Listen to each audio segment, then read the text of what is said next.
O governo da Argentina anunciou hoje que vai procurar seus credores privados e o Fundo Monetário Internacional para pedir prolongamento dos prazos de vencimento da sua dívida. Só para o fundo, os nossos vizinhos devem 57 bilhões de dólares. Ariel Palacios está em Buenos Aires e vai nos relatar as informações mais recentes. Boa noite, Ariel. O ministro da Fazenda deixou claro que essa renegociação com o fundo começa no atual governo, mas só vai ser concluída pelo governo eleito em outubro. Exato, Renata, boa noite a você, boa noite a todos. O ministro da Economia, Hernán Lacunza, solicitou à FMI o que ele denominou de novo perfil da dívida. Isto é, não é um calote, é uma negociação com o Fundo Monetário para prolongar os prazos para o pagamento da dívida. A maior parte dessa dívida vence em 2021 e 2022. O ministro destacou que o pedido é especificamente para adiar o pagamento, porque o país enfrenta o que ele chamou de dificuldades de liquidez. Segundo ele, o volume e os juros da dívida a pagar continuarão sendo os mesmos. E com esta medida, o governo Macri evita que ocorra um eventual calote da dívida no próximo governo. Aliás, o candidato presidencial opositor, o peronista kirchnerista Alberto Fernandes, havia declarado dias atrás que, se ele fosse eleito, conversaria com o Fundo Monetário para solicitar prazos mais longos para pagar essa dívida. Enquanto isso, a missão do FMI, que estava de visita em Buenos Aires e que está a ponto de partir, emitiu um comunicado no qual declara que vai analisar as medidas e que compreende que elas estão sendo tomadas devido aos problemas de liquidez. No final do comunicado aparece uma frase que indicaria que o FMI poderia aceitar o pedido argentino. Abre aspas. O FMI continuará ao lado da Argentina nestes momentos desafiantes. Fecha aspas. A outra medida anunciada por Lacunza é a de aumentar o prazo para o pagamento da dívida pública com os credores institucionais. O risco país, que é o sobrepreço que teria que ser pago por um empréstimo se a Argentina tivesse até 2.118 pontos, o pior desde o ano 2005, pouco depois de fazer a reestruturação do calote da dívida pública ocorrido 4 anos antes. Renata. Muito obrigada pelas informações, Ariel. Para os economistas, o pedido de renegociação da dívida argentina deve impactar o Brasil em duas frentes: mercado financeiro e exportações. Os economistas ouvidos pelo Jornal da Globo dizem que a renegociação anunciada pela Argentina não vem em boa hora para o Brasil, que tenta, mas não consegue retomar o crescimento. Eles dizem também que as medidas podem prejudicar as exportações brasileiras para a Argentina e ainda contaminar o mercado financeiro, provocando aversão ao risco e fuga de capitais. Isso não é bom para o Brasil. Ainda que existam diferenças fundamentais entre as condições que a economia brasileira hoje enfrenta e as condições que a economia argentina enfrenta, o Brasil não tem um problema inflacionário como a Argentina tem. O Brasil tem 400 bilhões de dólares em reservas. Então, o Brasil, do ponto de vista do setor externo, apresenta um conforto muito maior. Isso é inegável, mas, de toda maneira, o investidor estrangeiro vê a região como alguma coisa meio homogênea. Então, a aversão ao risco se acentua e isso, de uma certa maneira, gera algum contágio para o Brasil. A maior contaminação da economia brasileira ela virá porque a Argentina é dona de 20% das nossas exportações. Ela atinge diretamente um momento em que nós estamos precisando reconstruir expectativas. Um sinal como esse é um sinal que provavelmente provocará um freio, provocará um repensar nas nossas expectativas econômicas. Em Brasília, o governo decidiu hoje proibir queimadas em todo o país durante o período da seca. É mais um anúncio relacionado à crise provocada pelo avanço do desmatamento na Amazônia. O repórter Fabiano Andrade está acompanhando, vai conversar conosco agora. Boa noite, Fabiano. Esse decreto deve sair já no Diário Oficial de quinta-feira, certo? Certo, Renato. Uma boa noite para você, boa noite a todos. O decreto editado pelo presidente Jair Bolsonaro vai proibir queimadas em todo o país nos próximos 60 dias. É um período que coincide com a reta final dessa estação seca. No entanto, haverá algumas exceções. Segundo o governo, continuará permitido atear fogo para o controle fitossanitário autorizado por órgão ambiental para prevenção e combate a incêndios, os famosos aceiros, e para práticas de agricultura de subsistência de populações tradicionais e indígenas. Mais cedo, nessa quarta-feira, 9 ex-ministros do meio ambiente dos últimos 6 governos foram ao Congresso para entregar uma carta aos presidentes da Câmara e do Senado.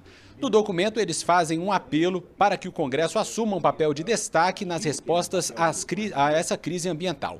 Vamos ver alguns dos destaques desse manifesto. Na carta, os ex-ministros pedem, entre outros pontos, que o Congresso atue na defesa dos interesses do Brasil para evitar as graves consequências ambientais, sociais, econômicas, políticas e diplomáticas que poderão vir da continuidade dessa grave situação. Eles listam 3 medidas que consideram urgentes para evitar maiores danos ao meio ambiente e ao país. Suspender o andamento de propostas no legislativo que ameacem a Amazônia, os povos indígenas e a biodiversidade. Entre elas estão projetos que enfraquecem o Código Florestal e o licenciamento ambiental, que liberam o uso de agrotóxicos e abrem terras indígenas para o agronegócio.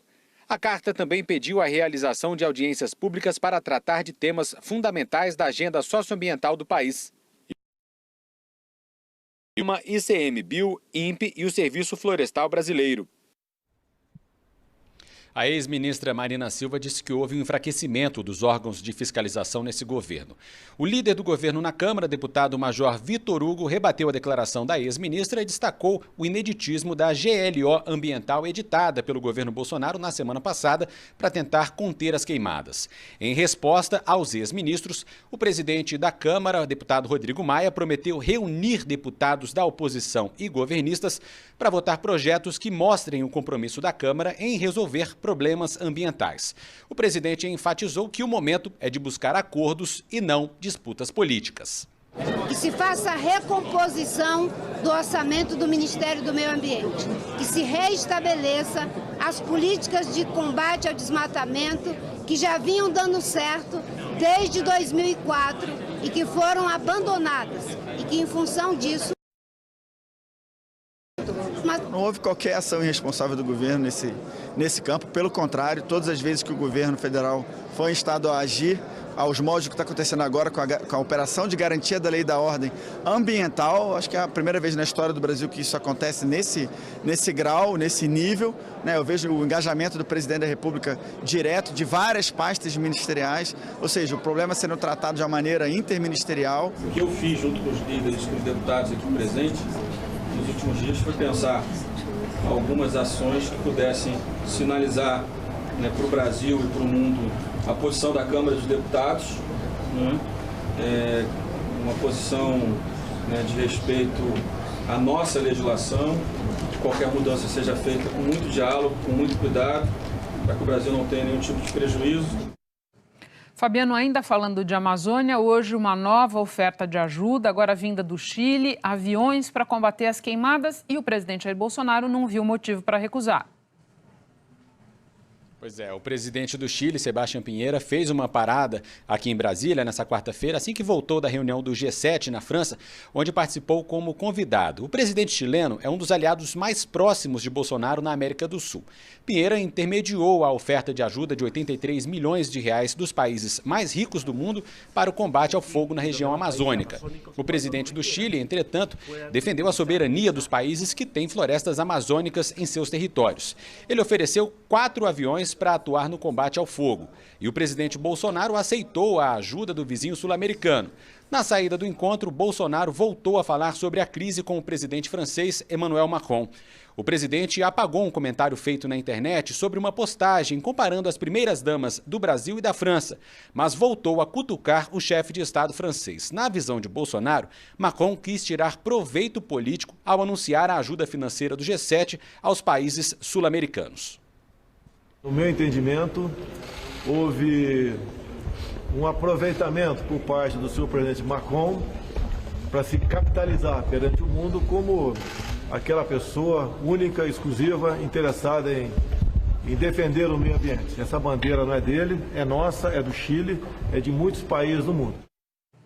Fabiano, enquanto isso, os governadores da chamada Amazônia Legal continuam muito interessados na oferta financeira do G7 e também em ver algum desfecho em toda essa discussão para poder usar recursos daqueles recuperados da Petrobras pela Operação Lava Jato na questão da preservação do meio ambiente, do combate às queimadas. Os governadores da Amazônia estão de olho nesses recursos.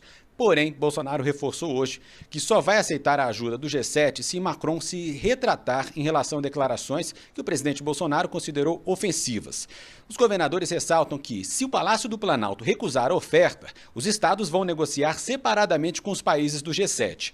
Alguns governadores continuam aqui em Brasília buscando recursos em nome dos estados da Amazônia Legal. Hoje, eles se encontraram com o ministro do Supremo, Alexandre de Moraes. Os governadores também querem uma fatia do fundo da Petrobras que foi criado com dinheiro devolvido das empresas envolvidas na Operação Lava Jato. O ministro havia bloqueado o fundo antes da crise ambiental para decidir o destino do dinheiro. O saldo dos recursos é de 2 bilhões e 500 milhões de reais. Desse valor, o governo federal quer usar 1,5 bilhão em educação, políticas de primeira infância e ciência e tecnologia. O restante seria destinado à Amazônia. Os governadores querem 1 bilhão do fundo da Petrobras divididos assim: 200 milhões para o descontingenciamento do Ministério do Meio Ambiente, 400 milhões para o governo federal aplicar na Amazônia e mais 400 milhões para os estados da região. Segundo os governadores, o dinheiro seria aplicado no que eles chamam de zoneamento ecológico e econômico da Amazônia. São projetos para definir o que é área produtiva, área de preservação e reserva indígena, além da regularização fundiária. Outra ação muito importante também é dar titularidade da terra para os proprietários. Temos que fazer a regularização fundiária da Amazônia para que possa ser identificado cada propriedade e que seja feita a fiscalização ambiental em cada propriedade. Não se faz o combate às práticas ilegais, ao fogo, ao desmatamento, e não se faz um plano de prevenção para o futuro sem recursos. E esses recursos precisam ser buscados, seja do Fundo Amazônia, que nós defendemos, é bom que fique registrado, é unanimidade a posição dos 9 governadores, seja dos G7, é pouco, vamos pedir mais, mas vamos receber o que eles estão disponibilizando e discutir a forma de utilização e aplicação. A repercussão internacional tem gerado mais ações políticas. Foi instalada hoje no Congresso a Comissão Mista Permanente de Mudanças Climáticas. É composta por 11 senadores e 10 deputados. O tema central dessa comissão são os incêndios que atingem os estados da região amazônica. Além disso, no dia 6 de setembro, representantes de 8 dos 9 países da região amazônica vão se reunir em Letícia, na Colômbia. Esse encontro é para discutir uma proposta de política comum de preservação e exploração sustentável dos recursos das florestas. Só a Venezuela não foi convidada para essa reunião, Renata. Muito obrigada, Fabiano. Vamos continuar em Brasília, agora para falar sobre a decisão do ministro do Supremo, Edson Fachin, de mandar recuar uma etapa na ação penal que envolve o Instituto Lula. Ela tem que retornar, assim, para as alegações finais dos réus. Fachin, que é o relator da defesa do ex-presidente. Quem vai contar os detalhes para nós é a repórter Geisa Duarte. Geisa, boa noite. Observando que esta decisão do Fachin, essa determinação do Fachin, ocorre um dia depois da decisão da segunda turma do Supremo de reverter uma condenação da Lava Jato à do ex-presidente do Banco do Brasil, Ademir Bendini. Boa noite, Renata, e a todos. É isso mesmo, a decisão de hoje do ministro Edson Fachin diz respeito a um pedido antigo dos advogados do ex-presidente em relação ao processo do Instituto Lula, que ainda está na primeira instância da Justiça. Nesse caso, não houve anulação de decisão judicial porque ainda não há sentença para condenar ou absolver. O ministro apenas determinou que o processo volte para a etapa das alegações finais e siga o rito definido pela segunda turma ontem. Ou seja, os réus delatores terão que ser ouvidos antes e os réus delatados depois. O ministro Fachin também enviou hoje ao plenário do Supremo um caso semelhante ao do ex-presidente da Petrobras, Bendini, para que os 11 ministros decidam de forma definitiva se o entendimento da segunda turma vai valer para todos os processos em que há delação premiada ou não. A defesa do ex-presidente Lula quer que ele seja beneficiado com esse mesmo entendimento, não só no caso do Instituto. Em nota, os advogados disseram que vão insistir para que seja aplicado a outras 2 ações em que Lula já foi condenado, no caso do triplex e do sítio de Atibaia, porque consideram que houve cerceamento de defesa, além de considerarem as condenações injustas e sem prova de culpa. Hoje, a Força Tarefa da Lava Jato afirmou que, caso a decisão sobre Bendini seja aplicada a todos os casos semelhantes, poderão ser anuladas 32 sentenças envolvendo 143 dos 162 réus condenados pela Operação Lava Jato. Renata. Geisa, eu queria falar de um outro assunto correlato a esse. Hoje, o presidente Jair Bolsonaro recebeu apelos de entidades de juízes, de procuradores, seguindo aquele movimento dos que pedem que ele vete trechos, se não toda a lei de abuso de autoridade aprovada pela Câmara. É isso, Jair Bolsonaro recebeu do líder do governo na Câmara, o deputado Major Vitor Hugo, um documento com assinaturas de 53 deputados e 10 entidades de classe que pedem o veto parcial do projeto. O líder do governo disse que os vetos impediriam que a lei do abuso de autoridade prejudique o combate ao crime. Bolsonaro tem até o dia 5 de setembro para tomar uma decisão sobre o projeto. Hoje, o porta-voz repetiu que o presidente vai fazer vetos, mas não explicou se serão alguns artigos ou se ele vai vetar o projeto todo. A líder do governo no Congresso falou sobre o que está em jogo nessa decisão. Vamos ouvir. O presidente até disse, olha, eu estou ali entre a cruz e a espada, porque se eu vetar tudo, eu crio um problema com parte do Congresso. E, obviamente, a população vai aplaudir. Se eu não vetar nada, eu crio um problema com a população. Então, ele está ponderando muito. Não adiantou que vai vetar, mas nós sabemos que ele vetará alguns pontos ali. E a torcida é para que ele possa vetar esses 10 pontos. Mas, claro, tudo é uma costura política. Geisa, tem um último assunto com você. Relativo ao ministro Sérgio Moro, que deu hoje uma entrevista à repórter Andréa Sadi, exibida um pouco mais cedo na Globo News, na qual ele fala de um tema que foi assunto do presidente Jair Bolsonaro também. Sérgio Moro diz que o diretor-geral da PF permanece no cargo, lembrando que dias atrás Jair Bolsonaro disse que era ele quem decidia isso e que, eventualmente, Maurício Valeixo poderia sair. Renata, Moro diz que Valeixo continua à frente da PF e que tem a confiança dele, mas não quis entrar em bola dividida, não. Na entrevista que deu à repórter Andréa Sadi, o ministro diz que não é mesmo o chefe da Polícia Federal e que apenas indicou o diretor Maurício Valeixo. O senhor acha que ele está mantido no cargo, pelo que o senhor conversa? Ele permanece no cargo. Não tem risco para ele? Não há riscos?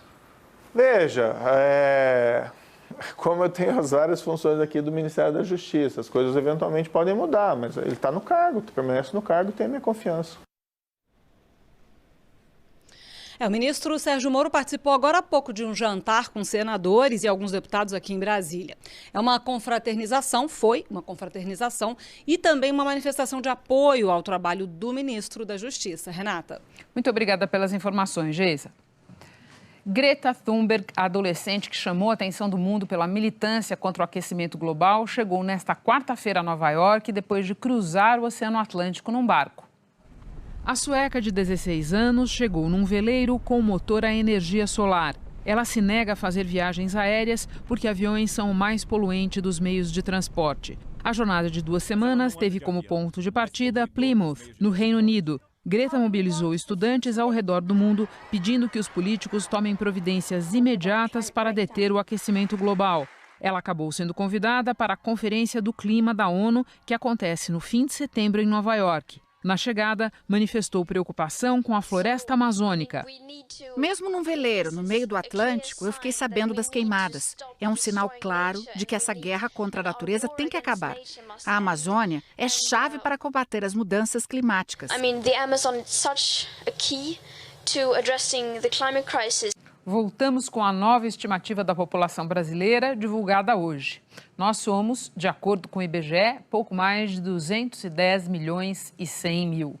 O ritmo de crescimento da população continua a diminuir ano a ano. Ele foi de 0,79% em relação ao ano passado e a variação anual anterior tinha sido de 0,82%. São Paulo segue como o estado com maior população, de longe, são quase 46 milhões de pessoas, e depois vem, pela ordem, Minas Gerais, Rio de Janeiro e Bahia. Segundo o IBGE, o Brasil tem hoje 5.570 municípios. Mas olha só, 324 deles apenas concentram quase 60% da população. Roraima, que é o nosso estado menos populoso, foi o que mais cresceu em termos percentuais. E a explicação está na imigração de venezuelanos. O Carlos chegou em Roraima há uma semana. De Anzoátegui trouxe o peso da alta inflação e o sonho de um dia trazer a família que ficou na Venezuela. Para a família que se venga também. Aí a Aritza veio de Cumaná. Aqui quer encontrar trabalho. Vim trabalhar para cá. Eles fogem da crise social, econômica e política da Venezuela. Quase 6 mil estão em abrigos para imigrantes. Outros 10 mil vivem nas ruas e em prédios públicos abandonados. O êxodo venezuelano mudou a realidade do estado menos populoso do país. Roraima teve o maior crescimento populacional, segundo o IBGE. Receber tanta gente trouxe impactos na oferta de serviços públicos, como saúde e educação. A população atual do estado de Roraima é de 605 mil habitantes, conforme dados do IBGE, nós só atingiríamos em 2028. Ou seja, nós estamos tendo que antecipar em uma década todo o planejamento do estado de Roraima. Boa Vista foi a capital com a maior taxa de crescimento. Vivendo nas ruas, o Jesus diz aqui ter um novo lar. Boa Vista agora é minha casa nova. Saúde. 20% dos atendimentos no primeiro semestre são de venezuelanos. A Roraima madrugou 2 dias para conseguir consulta para a filha. 2 dias. Muita gente. Muita gente. Dos 79 médicos que atendem nos postos de saúde em Boa Vista, 53 são do programa Mais Médicos do governo federal. Só no mês de agosto, 8 vão deixar o programa. A maior parte não teve os contratos renovados pelo Ministério da Saúde. Para não perder outros médicos, a Prefeitura quer que o município seja reclassificado como vulnerabilidade social pelo Ministério da Saúde. Nós não queremos recursos, nós não estamos atrás de dinheiro, nós queremos médicos, porque com a saída dos médicos cubanos não foi reposto o número de médicos necessário. Em nota, o Ministério da Saúde disse que vem mantendo a reposição dos profissionais do Mais Médicos nos municípios pequenos e nos distritos sanitários especiais indígenas e anunciou que estão previstos para Roraima mais 7 médicos, porém não informou quando vão chegar. Noticiário internacional agora, a Rainha Elizabeth aceitou o pedido do primeiro-ministro Boris Johnson para suspender o parlamento. Essa manobra dele reduz a margem de ação dos deputados para bloquear um possível Brexit sem acordo. Suspender temporariamente o parlamento está dentro da lei, mas a circunstância incomodou até deputados do partido do governo. Um deles disse que Boris Johnson pode se arrepender. A primeira-ministra da Escócia falou que se os parlamentares não conseguirem reverter a decisão, essa quarta-feira vai ficar para a história como o dia em que a democracia britânica morreu. O líder da esquerda, Jeremy Corbyn, e o presidente da Câmara também criticaram a suspensão do parlamento. Num comunicado, John Bercow falou que o Reino Unido estava diante de uma afronta constitucional. Com a decisão, os deputados vão ficar quase um mês sem trabalhar. Boris Johnson diz que precisa desse tempo para preparar o novo plano de governo, que vai ser apresentado dia 14 de outubro. Mas, na prática, a manobra diminui o prazo para que o parlamento tente aprovar uma lei que bloqueie uma saída da União Europeia sem acordo. Estimativas oficiais dizem que uma separação assim faria a economia encolher e o desemprego aumentar. O primeiro-ministro britânico precisou da aprovação da rainha, chefe de Estado, para suspender o parlamento. Era só uma formalidade. Elizabeth II jamais se opôs à decisão de um chefe de governo. Hoje não foi diferente. A decisão também gerou reações aqui nas ruas de Londres. No final da tarde, esse grupo veio protestar aqui bem em frente ao parlamento. Eles estão bloqueando o trânsito e dizendo que a medida de Boris Johnson é antidemocrática. Uma petição criada no site do governo já reuniu mais de 1 milhão de assinaturas contra a medida do primeiro-ministro. Na Itália, uma semana depois de renunciar ao cargo de primeiro-ministro, Giuseppe Conte garantiu a sua permanência no cargo. É que o Movimento 5 Estrelas e o Partido Democrático chegaram a um acordo para formar um governo e, assim, evitar eleições. Poucos acreditavam, mas o entendimento foi feito. O populista 5 Estrelas e o progressista Partido Democrático vão governar juntos. E Giuseppe Conte voltará a ser primeiro-ministro. Feito o acordo, começam as interrogações. Quem serão os outros ministros? O comediante Beppe Grillo, idealizador do Movimento 5 Estrelas, diz que não quer políticos nos ministérios técnicos, exigência que dificilmente o Partido Democrático aceitará. Hoje, o presidente Sérgio Mattarella não falou à nação como era esperado. O porta-voz limitou-se a anunciar para esta quinta o encontro do presidente com Giuseppe Conte. A ausência de Mattarella foi interpretada como a admissão de uma aliança ainda frágil, feita para afastar a extrema-direita do poder. Matteo Salvini ficou desconcertado e assustou os italianos. Será um novo governo. É a verità vera. Mário Monti conduziu uma política austera, cortando até salários de aposentados. Nesta quinta-feira, Giuseppe Conte será recebido pelo presidente da República com a tarefa de formar o novo governo, considerado de alto risco pelos analistas políticos. Aqui, outras notícias no Hora 1 e a seguir tem Conversa com Bial. Boa noite para você, até amanhã.